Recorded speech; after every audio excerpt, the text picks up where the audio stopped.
चुनाव में नारों की अपनी एक अलग बिसात होती है, नारों की अपनी एक अलग पहचान होती है। अब तो नारों को लेकर कॉपीराइट उल्लंघन का केस तक होने लगा है, वो भी बिहार में। इससे पहले ऐसा सिर्फ अमेरिका में देखा गया है। इसके बारे में आपको वीडियो के अंत में बताऊंगा। पहले नारों की बात कर लेते हैं। नारों की अपनी एक अलग शक्ति होती है। नारे में इतनी शक्ति होती है कि एक नारा सीधे सीधे कुछ शब्दों में ही किसी भी इंसान के दिल और दिमाग को प्रभावित कर सकता है। अब जैसे आपको एक नारा बता देता हूं, अच्छे दिन आने वाले हैं। इस नारे से आप भली भांति परिचित होंगे। मतलब यह कि नारे की अपनी एक अलग पहचान होती है। अब उस समय यानी कि 2014 में जब ये नारा आया था, तब इसे सुनकर आपकी मनोस्थिति क्या थी उसका अंदाजा अब तक आपको हो गया होगा। या तो आप इसे सुनकर भविष्य में अपने आप को एक अच्छी जगह देख रहे होंगे, या फिर आपको छलावा का महक आ रहा होगा। मतलब कि नारा हमारे दिमाग पर सीधे सीधे असर करता है, चाहे वो किसी भी रूप में करे। लेकिन राजनीतिक पार्टियों की कोशिश रहती है कि नारे का असर हमेशा सकारात्मक ही हो, और ऐसा होता भी है। तभी तो हर मंच से अच्छे दिन आने वाले हैं नारे का जिक्र किया जा रहा था। यहाँ तक कि यह नारा इतना लोकप्रिय हुआ कि इस पर तो पूरा का पूरा गीत भी बनाया गया है। पूरे चुनाव के दौरान इस नारे के नाम से ही कैंपेन चलाया गया। अब इतना बात हो ही गया तो नारा कैसे बना, इसके पीछे की कहानी भी बता ही देता हूँ। दरअसल पूर्व प्रधानमंत्री मनमोहन सिंह प्रवासी मजदूरों के कार्यक्रम में गए थे। वहां संबोधन में मनमोहन सिंह ने कहा था कि अच्छे दिन के लिए अभी इंतजार करना होगा, और इनके इस बयान के जवाब में मोदी जी ने कहा कि हमारी सरकार आएगी तो अच्छे दिन आ जाएंगे। अब यहीं से शुरू हुआ इस नारे का सफर, जो 2014 लोकसभा चुनाव का सबसे लोकप्रिय और चर्चित नारा बन गया। आज के इस वीडियो में नारे के बारे में ही बात करेंगे। भारतीय राजनीतिक इतिहास की कुछ लोकप्रिय नारों के बारे में बात करेंगे। समझेंगे कि कैसे नारों के जरिए राजनीतिक पार्टियां एक दूसरे पर तंज कसती रहती हैं। वीडियो शुरू करने से पहले अपना परिचय दे देता हूं। नमस्कार, मेरा नाम है मोहित कुमार सिंह और आप देख रहे हैं जनता जंक्शन। सबसे पहले जिक्र करते हैं नारे से जुड़े एक चर्चित किस्सा का। 1967 का वो साल था जब केबी सहाय ने बिहार के मुख्यमंत्री के रूप में शपथ ग्रहण किया। मुख्यमंत्री बनने के अगले साल ही उन पर भ्रष्टाचार का आरोप लगा। उस समय विपक्ष सड़क से लेकर गांव तक एक नारा बुलंद कर रहा था, गली गली में शोर है, केबी सहाय चोर है। नारा इतना प्रसिद्ध हुआ कि उस समय शायद ही कोई व्यक्ति हो जिसके जुबान पर ये नारा ना हो। उसी दौरान एक दिन केबी सहाय मुख्यमंत्री कार्यालय से अपने घर पहुंचे। घर पर जो कुछ हो रहा था उसे देखकर केबी सहाय दंग रह गए। उन्होंने देखा कि उनका छोटा सा पोता उनके सामने ही हाथ उठाकर नारा लगा रहा था, गली गली में शोर है, केबी सहाय चोर है।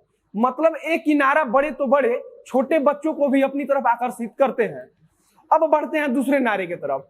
जेपी आंदोलन के समय तो राष्ट्रकवि रामधारी सिंह दिनकर की कविता ही आंदोलन में नारा बन गई थी। सिंहासन खाली करो की जनता आती है, एक कविता पूरे आंदोलन के दौरान नारा बनकर कार्यकर्ताओं के बीच नया जोश भरती रही। वहीं 1960 का वो नारा जिसमें पक्ष विपक्ष एक दूसरे पर तंज कस रहे थे, उसकी चर्चा ना हो तो नारों की चर्चा ही अधूरी रह जाएगी। 1960 में कांग्रेस का चुनाव चिन्ह दो बैलों की जोड़ी होती थी। वहीं जनसंघ का चुनाव चिन्ह जलता हुआ दीपक हुआ करता था। उस चुनाव में पहले जनसंघ ने नारा दिया था कि जली झोपड़ी भागे बैल, यह देखो दीपक का खेल। इस नारे के जवाब में कांग्रेस ने नारा लगाया था कि इस दीपक में तेल नहीं, सरकार बनाना खेल नहीं। आपातकाल के दौरान भी कई ऐसे नारे थे जो विशेषता एक व्यक्ति पर केंद्रित था। जैसे मधुलिया में बोल रहा है, इंदिरा शासन डोल रहा है।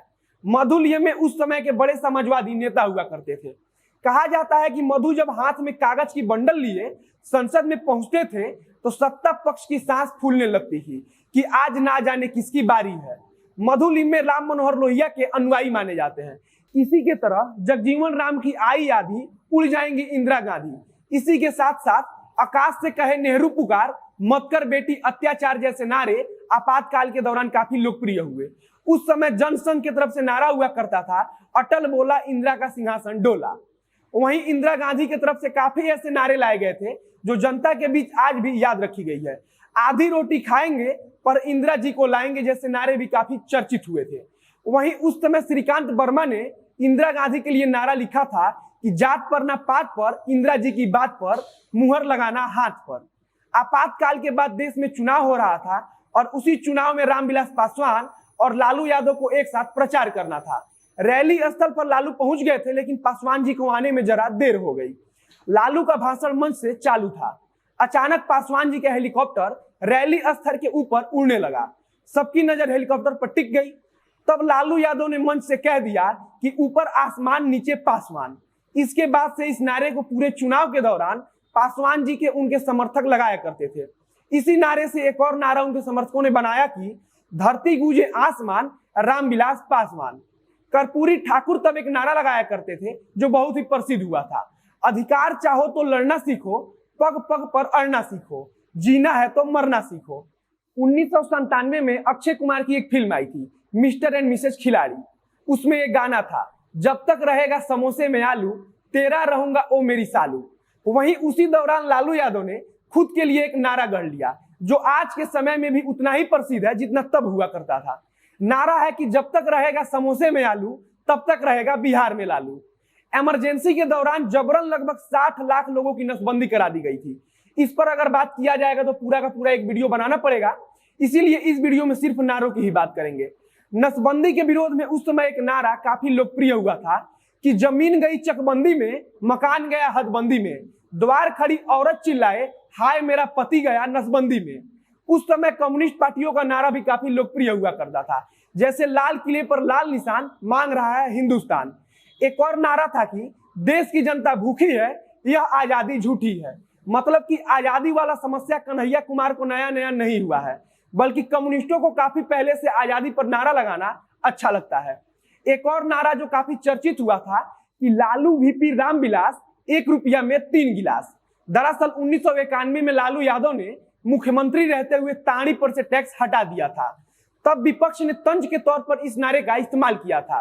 वहीं इसी नारे से रामविलास पासवान के समर्थकों ने नया नारा बनाया कि 1 रुपया में 3 गिलास, जीतेगा भाई रामविलास। इन सब के अलावा इंडिया शाइनिंग, इंदिरा हटाओ देश बचाओ, गाय हमारी माता है, देश धर्म का नाता है, कहो दिल से अटल फिर से, राज तिलक की करो तैयारी, अब की बार अटल बिहारी। अलग अलग समय पर ये नारे काफी लोकप्रिय हुए। कुछ नारे जिस मकसद से गढ़े गए थे उसमें काफी कामयाब भी हुए तो कुछ फ्लॉप भी हुए, लेकिन नारे की लोकप्रियता दोनों सूरत में बनी रही। अब बात कर लेते हैं कुछ आधुनिक नारों की जिसका उपयोग बिहार में जमकर हुआ या फिर अभी भी हो रहा है। 2014 लोकसभा चुनाव के दौरान अब की बार मोदी सरकार नारा तो मानो भाजपा का दूसरा नाम हो गया था। वहीं 2015 विधानसभा चुनाव के दौरान बिहार में बहार है, नीतीश कुमार है नारा सबसे लोकप्रिय हुआ करता था। इसके अलावा झांसे में ना आएंगे, नीतीश को जिताएंगे जैसे नारों ने भी काफी लोकप्रियता हासिल की थी।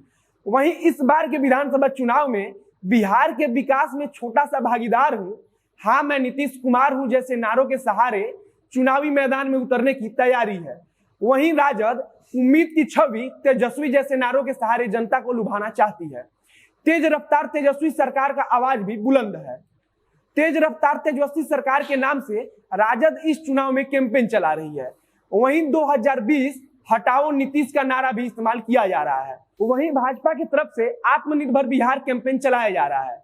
किसी भी चुनाव में नारा कितना जरूरी होता है उसका अंदाजा तो आपको हो ही गया होगा। अब आपको नारे से जुड़ी एक ऐसी बात भी बता देते हैं जो अब तक पूरे भारत में सिर्फ और सिर्फ बिहार में हुआ है। इसी साल फरवरी महीने में राजधानी पटना की सिविल कोर्ट में नारे चुराने का आरोप लगाकर केस दर्ज कराया गया। इसमें प्रशांत किशोर पर कॉपीराइट उल्लंघन का जिक्र किया गया है।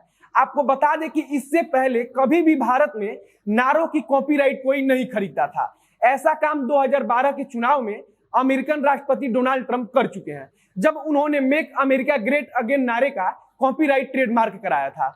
मतलब बिहार इस चीज में भी अमेरिका की बराबरी कर रहा है। उम्मीद है कि नारों की कहानी जानकर आपको अच्छा लगा होगा।